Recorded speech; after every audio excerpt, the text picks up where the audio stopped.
Hello friends, आपके अपने YouTube channel TPS study में आपका स्वागत है। आज हम आपके लिए जीके संजीवनी पार्ट 13 लेकर आए हैं।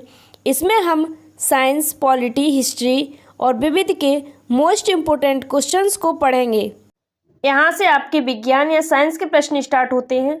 पहला प्रश्न है, मांसपेशियों में किस अम्ल के एकत्रित होने से थकावट आती है?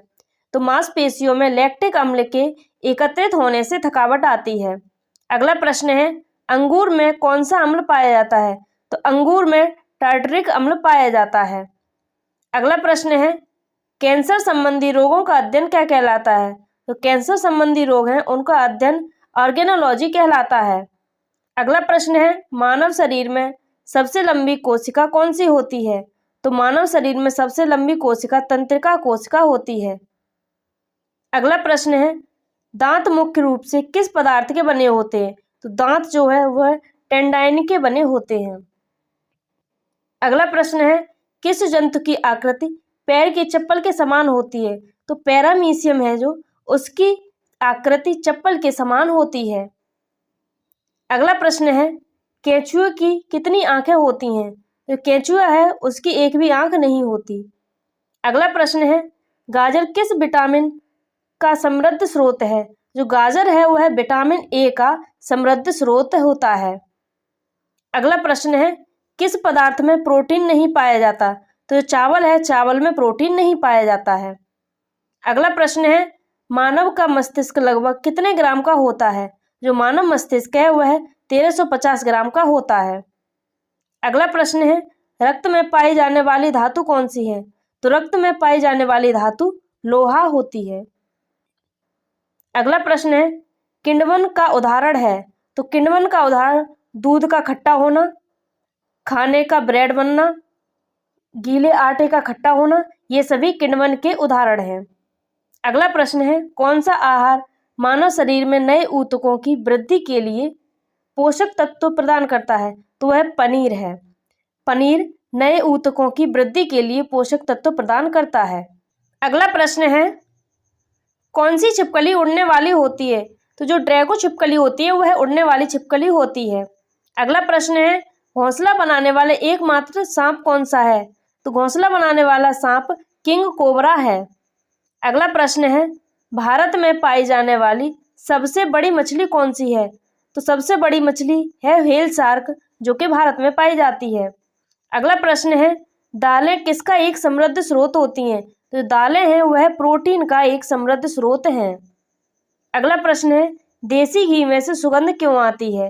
जो देसी घी में से सुगंध आती है वह डाइएसिटिक के कारण आती है। अगला प्रश्न है, इंद्रधनुष में किस रंग का विक्षेपण अधिक होता है? तो यह लाल रंग का विक्षेपण अधिक होता है। अगला प्रश्न है, टेलीविजन का आविष्कार किसने किया? तो टेलीविजन का आविष्कार J.L. बेयर ने किया था। अगला प्रश्न है, हीरा चमकदार क्यों दिखाई देता है? तो हीरा चमकदार सामूहिक आंतरिक परावर्तन के कारण चमकदार दिखाई देता है। अगला प्रश्न है, गोबर गैस में मुख्य रूप से क्या पाया जाता है? तो गोबर गैस में मीथेन पाई जाती है। अगला प्रश्न है, दूध की शुद्धता का मापन किस यंत्र से किया जाता है? तो दूध की शुद्धता का मापन लैक्टोमीटर से किया जाता है। अगला प्रश्न है, पृथ्वी पर सबसे अधिक मात्रा में पाए जाने वाली धातु तत्व कौन सा है? तो वह एल्यूमिनियम है। अगला प्रश्न है, मोती मुख्य रूप से किस पदार्थ का बना होता है? जो मोती होता है वह कैल्शियम कार्बोनेट का बना होता है। अगला प्रश्न है, मानव शरीर में सबसे अधिक मात्रा में कौन सा तत्व पाया जाता है? तो मानव शरीर में सबसे अधिक मात्रा में ऑक्सीजन पाई जाती है। अगला प्रश्न है, किस प्रकार के ऊतक शरीर के सुरक्षा कवच का कार्य करते हैं? तो यह एपिथेलियम ऊतक शरीर में सुरक्षा कवच का कार्य करते हैं। अगला प्रश्न है, मनुष्य ने सर्वप्रथम किस जंतु को अपना पालतू बनाया था? तो मनुष्य ने सर्वप्रथम कुत्ते को अपना पालतू बनाया था। अगला प्रश्न है, किस वैज्ञानिक ने सर्वप्रथम बर्फ के दो टुकड़ों को आपस में घिसकर पिघला दिया था? तो यह डेवी ने बर्फ के दो टुकड़ों को आपस में घिसकर पिघला दिया था। अगला प्रश्न है, सबसे अधिक तीव्रता की ध्वनि कौन उत्पन्न करता है? तो सबसे अधिक तीव्र ध्वनि बाघ उत्पन्न करता है। अगला प्रश्न है, जब ध्वनि तरंग चलती है तो वे अपने साथ ले जाती हैं, तो अपने साथ ऊर्जा ले जाती हैं। अगला प्रश्न है, सूर्य ग्रहण के समय सूर्य का कौन सा भाग दिखाई देता है? सूर्य ग्रहण के समय सूर्य का किरीट भाग दिखाई देता है। अगला प्रश्न है, सूर्य की किरण में कितने रंग होते हैं? जो सूर्य की किरण होती है उसमें 7 रंग होते हैं। अगला प्रश्न है, टाइपराइटर के आविष्कारक कौन हैं? टाइपराइटर के आविष्कार सोल्स हैं। अगला प्रश्न है, सिरका को लैटिन भाषा में क्या कहा जाता है? जो सिरका होता है उसे लैटिन भाषा में एसीटम कहा जाता है। अगला प्रश्न है, कपड़े से जंग के धब्बे हटाने के लिए किसका प्रयोग किया जाता है? तो कपड़ों से जंग को हटाने के लिए ऑक्जेलिक अम्ल का प्रयोग किया जाता है। अगला प्रश्न है, गन्ने में लाल सड़न रोग किसके कारण उत्पन्न होता है? तो गन्ने में लाल सड़न रोग कवकों के द्वारा उत्पन्न होता है। अगला प्रश्न है, आम का वानस्पतिक नाम क्या है? तो आम का वानस्पतिक नाम मैग्नीफेरा इंडिका होता है। अगला प्रश्न है, कॉफी पाउडर के साथ मिलाया जाने वाला चिकोरी चूर्ण प्राप्त होता है? तो चिकोरी चूर्ण जड़ों से प्राप्त होता है। अगला प्रश्न है, विटामिन सी का सबसे अच्छा स्रोत क्या है? तो जो विटामिन सी है उसका सबसे अच्छा स्रोत आंवला होता है। यहाँ से आपके इतिहास या हिस्ट्री के प्रश्न स्टार्ट होते हैं। पहला प्रश्न है, हड़प्पा वासियों ने सर्वप्रथम किस धातु का प्रयोग किया था? तो हड़प्पा वासियों ने सर्वप्रथम तांबी धातु का प्रयोग किया था। अगला प्रश्न है, हड़प्पा के निवासी किस धातु से परिचित नहीं थे? तो जो हड़प्पा सभ्यता के निवासी थे वह लोहे से परिचित नहीं थे। अगला प्रश्न है, हड़प्पा की सभ्यता किस युग की सभ्यता थी? तो हड़प्पा की जो सभ्यता थी वह ताम्र युग की सभ्यता थी। अगला प्रश्न है, हड़प्पा का प्रमुख नगर कालीबंगन किस राज्य में है? तो कालीबंगन राजस्थान राज्य में है। अगला प्रश्न है, हड़प्पा के निवासी किस खेल में रुचि रखते थे? जो हड़प्पा के निवासी थे वह शतरंज में रुचि रखते थे। अगला प्रश्न है, हड़प्पा के किस नगर को सिंधु का बाग कहा जाता है? तो हड़प्पा के मोहनजोदड़ो को सिंधु का बाग कहा जाता है। अगला प्रश्न है, आर्य शब्द का अर्थ क्या है? तो आर्य शब्द का अर्थ श्रेष्ठ या कुलीन होता है। अगला प्रश्न है, आर्यों की भाषा क्या थी? जो आर्यों की भाषा संस्कृत भाषा थी। अगला प्रश्न है, आर्यों का मुख्य व्यवसाय क्या था? तो आर्यों का मुख्य व्यवसाय पशुपालन एवं कृषि था। अगला प्रश्न है, आर्यों ने सबसे पहले किस धातु की खोज की? तो आर्यों ने सबसे पहले लोहे धातु की खोज की। अगला प्रश्न है, जैन धर्म के प्रवर्तक या प्रथम तीर्थकर कौन थे? तो जैन धर्म के प्रथम तीर्थकर ऋषभदेव थे। अगला प्रश्न है, जैन धर्म के 24वें एवं अंतिम तीर्थकर कौन थे? तो अंतिम तीर्थकर स्वामी महावीर स्वामी थे। अगला प्रश्न है, महावीर स्वामी का जन्म कब और कहाँ हुआ था? जो महावीर स्वामी है उनका जन्म 599 ईसा पूर्व कुंडल ग्राम में हुआ था। अगला प्रश्न है, महावीर स्वामी की मृत्यु कब और कहाँ हुई थी? जो महावीर स्वामी है उनकी मृत्यु 527 ईसा पूर्व पावापुरी जो कि पटना में हुई थी। अगला प्रश्न है, जैन धर्म के 2 संप्रदाय कौन कौन थे?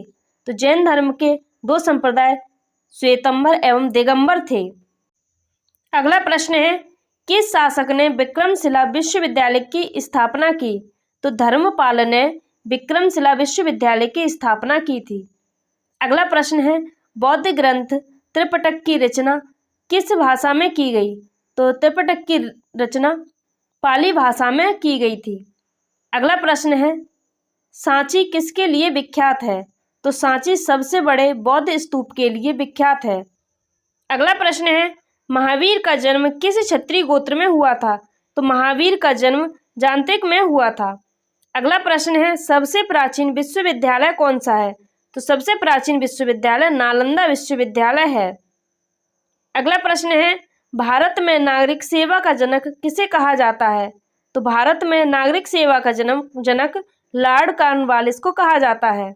अगला प्रश्न है, चार्टर अधिनियम किसके काल में पारित हुआ था? तो जो चार्टर अधिनियम है वह सर जॉन शोर के काल में पारित हुआ था। अगला प्रश्न है, सर जॉन शोर ने कौन सी नीति अपनाई थी? तो सर जॉन शोर ने तटस्थ तथा हस्तक्षेप की नीति अपनाई थी। अगला प्रश्न है, टीपू सुल्तान किस युद्ध में मारा गया? तो टीपू सुल्तान चौथा आंग्ल मैसूर युद्ध में मारा गया था। अगला प्रश्न है, लॉर्ड वेलेस्ली ने कौन सी नीति अपनाई थी? जो लॉर्ड वेलेस्ली था उसने सहायक संधि अपनाई थी। अगला प्रश्न है, सहायक संधि करने वाला पहला राज्य कौन था? तो सहायक संधि करने वाला पहला राज्य हैदराबाद था। अगला प्रश्न है, फोर्ट विलियम कॉलेज की स्थापना किसने की? तो फोर्ट विलियम कॉलेज की स्थापना लॉर्ड वेलेस्ली ने की थी। अगला प्रश्न है, फोर्ट विलियम कॉलेज किस पढ़ाई के लिए खोला गया था? जो फोर्ट विलियम कॉलेज था वह सिविल सेवा में नियुक्त ब्रिटिश अधिकारियों के प्रशिक्षण के लिए इस कॉलेज की स्थापना हुई थी। जो सिविल सेवा में नियुक्त ब्रिटिश अधिकारी थे उनके प्रशिक्षण के लिए स्थापना हुई थी। अगला प्रश्न है, लॉर्ड वेलेस्ली खुद को क्या कहता था? तो लॉर्ड वेलेस्ली ने खुद को बंगाल का शेर कहा था। अगला प्रश्न है, सर जॉर्ज बारलो ने किसके व्यापार पर रोक लगाई थी? जो सर जॉर्ज बारलो थे उन्होंने दासों के व्यापार पर रोक लगाई थी। अगला प्रश्न है, सर जॉर्ज बारलो के समय कौन सा विद्रोह हुआ था? तो इनके समय वेल्लोर विद्रोह। इसमें भारतीय सिपाहियों ने कंपनी की सेवा शर्तों के प्रति गुस्सा जाहिर किया था। अगला प्रश्न है, मिंटो प्रथम के समय कौन सा एक्ट पारित हुआ था? तो मिंटो प्रथम के समय 1813 ईस्वी का चार्टर एक्ट पारित हुआ था। अगला प्रश्न है, लॉर्ड हेस्टिंग ने 1816 ईस्वी में सगोली की संधि किसके साथ की थी? तो यह सगोली की संधि नेपाल के साथ की थी। अगला प्रश्न है, लॉर्ड हेस्टिंग ने किस पर लगे प्रतिबंध को हटाया था? तो यह प्रेस पर लगे प्रतिबंध को हटाया था। अगला प्रश्न है, यंदाबू की संधि के तहत कौन सा युद्ध खत्म हुआ था? तो यह आंग्ल बर्मा युद्ध खत्म हुआ था। अगला प्रश्न है, फ्रेंच ईस्ट इंडिया कंपनी का संस्थापक कौन था? जो फ्रेंच ईस्ट इंडिया कंपनी थी इसका संस्थापक अल्मीडा था। अगला प्रश्न है, भारत पर आक्रमण करने वाला प्रथम मुस्लिम शासक कौन था और वह कहां से आया था? तो यह प्रथम मुस्लिम शासक मोहम्मद बिन कासिम था जो कि अरब से आया था। अगला प्रश्न है, मोहम्मद बिन कासिम ने भारत के किस क्षेत्र पर कब हमला किया? तो जो मोहम्मद बिन कासिम था उसने 712 ईस्वी में पश्चिमोत्तर भारत पर हमला किया था। अगला प्रश्न है, मोहम्मद बिन कासिम के आक्रमण के समय सिंध का शासक कौन था? तो सिंध का शासक दाहिर था। अगला प्रश्न है, मोहम्मद कासिम ने कौन से क्षेत्र जीते थे? जो मोहम्मद बिन कासिम था उसने सिंध एवं मुल्तान जीते थे। यहाँ से आपके भारतीय राज्य व्यवस्था या पॉलिटी के प्रश्न स्टार्ट होते हैं। पहला प्रश्न है, कौन प्रधानमंत्री एक भी दिन संसद नहीं गए थे? तो जो चौधरी चरण सिंह थे वह एक भी दिन संसद नहीं गए थे। अगला प्रश्न है, लोकसभा में बहुमत दल का नेता कौन होता है? तो लोकसभा में बहुमत दल का नेता प्रधानमंत्री होता है। अगला प्रश्न है, कार्यपालिका की समस्त सत्ता किसमें निहित होती है? तो यह मंत्रिपरिषद में निहित होती है। अगला प्रश्न है, संघीय मंत्रिपरिषद के मंत्री किसके प्रति उत्तरदायी होते हैं? तो यह लोकसभा के प्रति उत्तरदायी होते हैं। अगला प्रश्न है, स्वतंत्र भारत के प्रथम प्रतिरक्षा मंत्री कौन थे? तो यह सरदार पटेल थे। अगला प्रश्न है, संविधान के किस अनुच्छेद में मंत्रिपरिषद की नियुक्ति का प्रावधान है? तो यह अनुच्छेद 75 में मंत्रिपरिषद की नियुक्ति का प्रावधान है। अगला प्रश्न है, भारत में किसी भी सदन का सदस्य बने बिना कोई व्यक्ति मंत्री पद पर कितने दिनों तक रह सकता है? तो यह 6 माह तक रह सकता है। अगला प्रश्न है, मंत्रिमंडल का गठन कौन करता है? तो मंत्रिमंडल का गठन केंद्रीय मंत्री करते हैं। अगला प्रश्न है, स्वतंत्र भारत के प्रथम कानूनी मंत्री कौन थे? तो स्वतंत्र भारत के प्रथम कानूनी मंत्री BR अम्बेडकर थे। अगला प्रश्न है, भारत के मंत्रिपरिषद में अधिकतम सदस्य कहाँ से लिए गए हैं? तो अधिकतम सदस्य लोकसभा से लिए जाते हैं। अगला प्रश्न है, संसदीय शासन प्रणाली में वास्तविक कार्यपालिका की शक्ति किसमें निहित होती है? तो यह प्रधानमंत्री के पास होती है। अगला प्रश्न है, संसद के मंत्रिपरिषद कौन सा प्रस्ताव रख सकता है? जो संसद के मंत्रिपरिषद है वह विश्वास प्रस्ताव रख सकते हैं। अगला प्रश्न है, मंत्रिपरिषद के सदस्यों को गोपनीयता की शपथ कौन दिलाता है? तो यह राष्ट्रपति दिलाते हैं। यहाँ से आपके पर्यावरण या एनवायरनमेंट के प्रश्न स्टार्ट होते हैं। पहला प्रश्न है, वायुमंडल में ओजोन परत हमारी रक्षा किन किरणों से करती है? तो जो ओजोन परत है वह पराबैंगनी किरणों से हमारी रक्षा करती है। अगला प्रश्न है, पेरोक्सीसीटिक क्या है? तो यह एक वायु प्रदूषण है। अगला प्रश्न है, ग्रीन हाउस प्रभाव के कारण पृथ्वी का तापमान क्या होता है?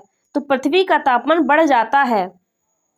अगला प्रश्न है, भारत में सबसे अधिक वन किस प्रदेश में है?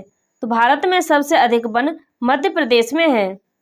अगला प्रश्न है, वायुमंडल में कौन सी गैस सर्वाधिक पाई जाती है? तो जो नाइट्रोजन गैस है वो वायुमंडल में सर्वाधिक पाई जाती है। अगला प्रश्न है, किसी क्षेत्र में पेड़ों के उगने के लिए अपेक्षित न्यूनतम तापमान कितना होना चाहिए? तो यह 4 डिग्री सेल्सियस होना चाहिए। अगला प्रश्न है, भारत में वन अनुसंधान केंद्र कहाँ है? तो जो वन अनुसंधान केंद्र है वह देहरादून में स्थित है। अगला प्रश्न है, वन रोपण प्रक्रिया किसकी है?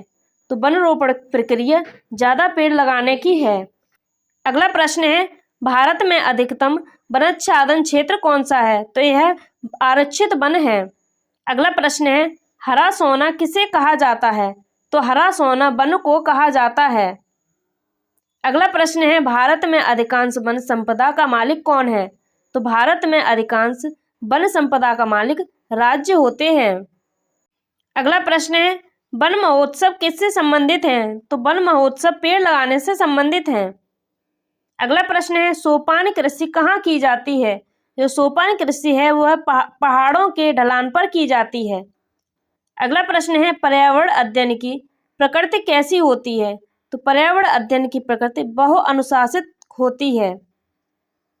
अगला प्रश्न है, हम चारों ओर जिन दशाओं से घिरे हुए हैं उनका योग क्या कहलाता है? तो उनका योग पर्यावरण कहलाता है। अगला प्रश्न है, वैश्विक पर्यावरण के लिए सर्वाधिक महत्वपूर्ण वन कौन सा है? तो वह उष्णकटिबंधीय वन है। अगला प्रश्न है, पर्यावरण उन बाहरी दशाओं और प्रभावों का योग है जो पृथ्वी तल पर जीवों के विकास चक्र को प्रभावित करते हैं। यह कथन किसने दिया था? तो यह कथन निकोलस ने दिया था।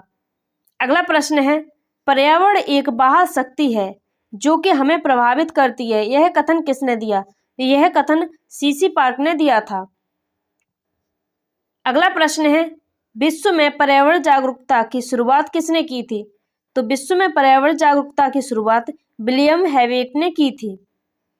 अगला प्रश्न है, पर्यावरण का जैविक कारक क्या है? तो पर्यावरण का जैविक कारक वनस्पति है।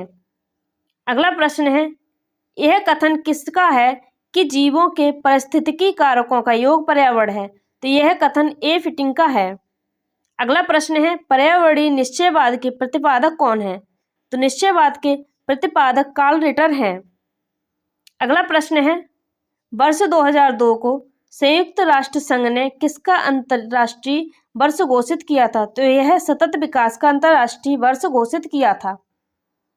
अगला प्रश्न है, विश्व पर्यावरण दिवस किस तारीख को मनाया जाता है? तो विश्व पर्यावरण दिवस 5 जून को मनाया जाता है।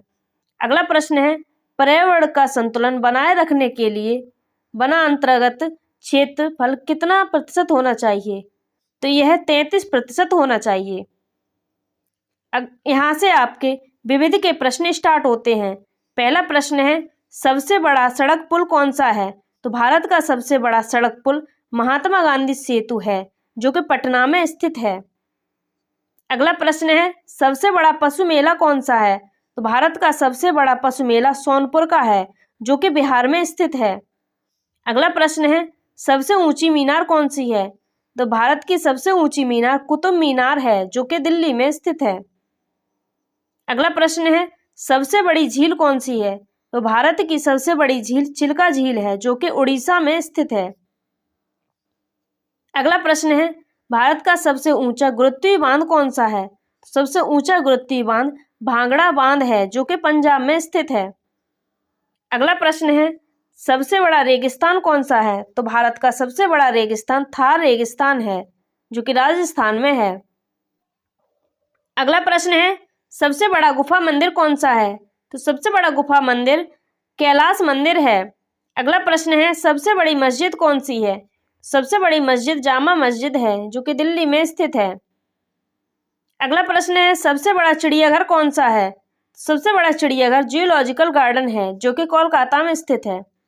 अगला प्रश्न है, सबसे ऊंची चोटी कौन सी है? तो भारत की सबसे ऊंची चोटी गार्डविन ऑस्टिन है, या K2 भी कहते हैं। अगला प्रश्न है, भारत की सबसे लंबी सुरंग कौन सी है? तो सबसे लंबी सुरंग जवाहर सुरंग है, जो कि जम्मू कश्मीर में स्थित है। अगला प्रश्न है, भारत का सबसे बड़ा डेल्टा कौन सा है? भारत का सबसे बड़ा डेल्टा सुंदरबन डेल्टा है, यह पश्चिम बंगाल में स्थित है। अगला प्रश्न है, सबसे अधिक वनों वाला राज्य कौन सा है? सबसे अधिक वनों वाला राज्य मध्य प्रदेश है। अगला प्रश्न है, सबसे बड़ा कॉरिडोर कौन सा है? तो सबसे बड़ा कॉरिडोर रामेश्वर मंदिर का है, जो कि तमिलनाडु में स्थित है। अगला प्रश्न है, सबसे ऊंचा झरना या जलप्रपात कौन सा है? सबसे ऊंचा झरना जोग जलप्रपात है, जो कि कर्नाटक में स्थित है। अगला प्रश्न है, भारत की सबसे लंबी सड़क कौन सी है? तो भारत की सबसे लंबी सड़क ग्रैंड ट्रंक रोड है। अगला प्रश्न है, सबसे ऊंचा दरवाजा कौन सा है? तो भारत का सबसे ऊंचा दरवाजा बुलंद दरवाजा है। अगला प्रश्न है, भारत की सबसे लंबी नदी कौन सी है? तो भारत की सबसे लंबी नदी गंगा नदी है। अगला प्रश्न है, भारत का सबसे बड़ा अजायब घर कौन सा है? सबसे बड़ा अजायब घर चेन्नई अजायब घर है। अगला प्रश्न है, सबसे बड़ा गुंबद कौन सा है? तो भारत का सबसे बड़ा गुंबज गोल गुंबज है, जो कि बीजापुर में स्थित है।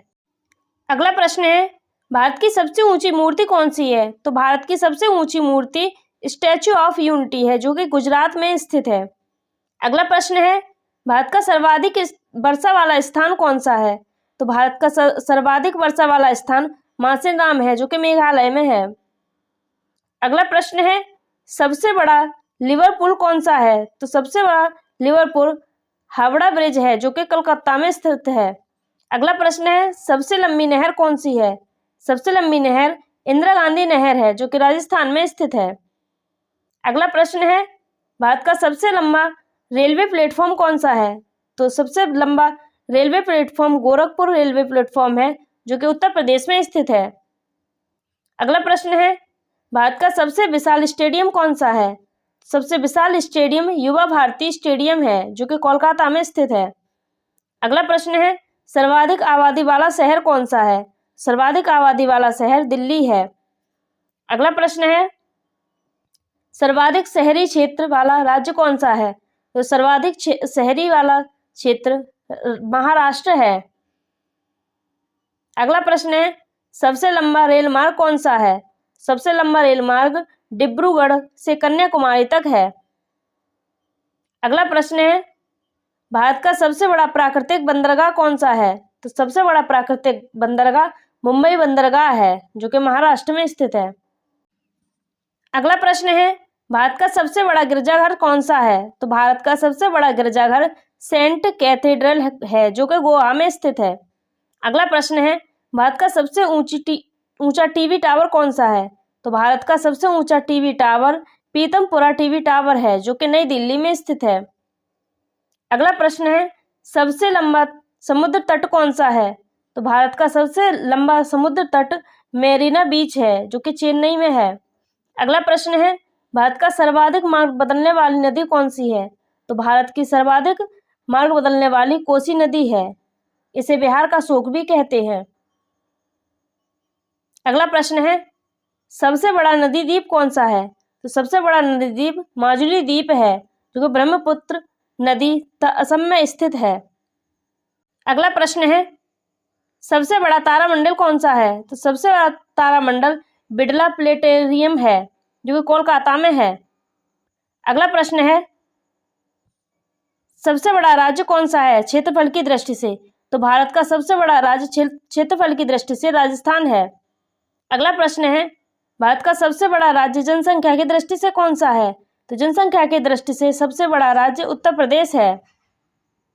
अगला प्रश्न है, सर्वाधिक ऊंचाई पर स्थित युद्ध स्थल कौन सा है? तो यह सियाचिन ग्लेशियर है। अगला प्रश्न है, सबसे ऊंचा हवाई पत्तन कौन सा है? तो यह लेह हवाई पत्तन है। अगला प्रश्न है, सबसे लंबा राष्ट्रीय मार्ग कौन सा है? सबसे बड़ा राष्ट्रीय मार्ग राष्ट्रीय राजमार्ग संख्या 7 है, वाराणसी से कन्याकुमारी तक है। वीडियो अच्छी लगी तो लाइक करें, चैनल को सब्सक्राइब करें। Thank you for watching.